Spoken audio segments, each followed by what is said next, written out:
তাহলে কালকে আমরা ঘুরতে বেরোচ্ছি তো নাকি? হ্যাঁ নিশ্চয়ই।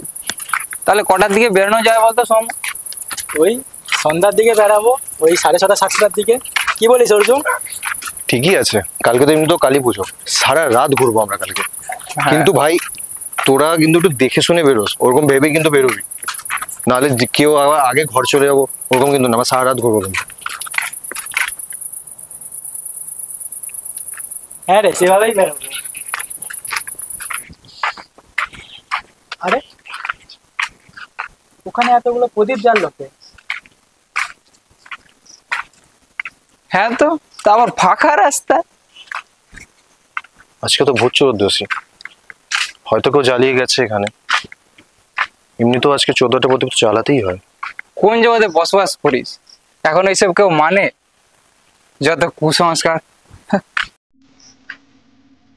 এটা কোনো হাসির কথা, কুসংস্কার নয়।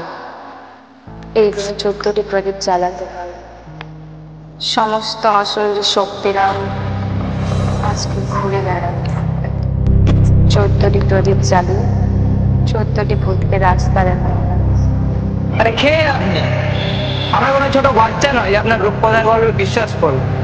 যান আপনি যান। কোথায় বলছি? হ্যাঁ যা তো, 14টা প্রদীপ জড়িয়ে ভূতকে রাস্তা দেখানো হয়।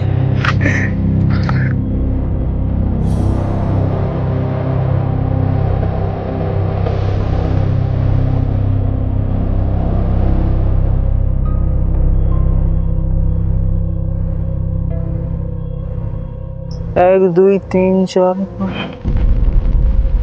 10। আরে এখানে 14টা নয় রে, 11টা প্রদীপ জ্বলছে অর্জুন। তাহলে দিনটা কি ভূত রাস্তা দেখানোর জন্য নিয়ে চলে গেছে নাকি? প্রদীপ নিয়ে গবেষণা করে কোনো লাভ নেই, চ বাড়ি যাই। হ্যাঁ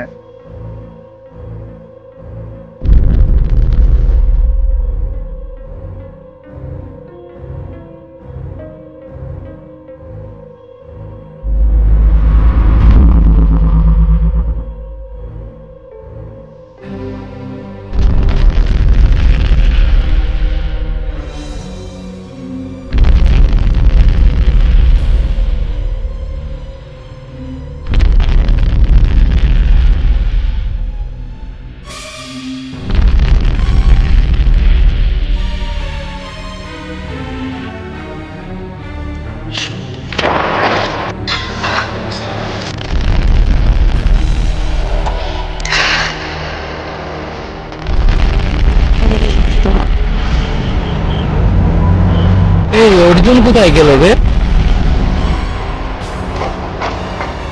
শোনো, আরেকটা প্রদীপ জ্বলে উঠলো।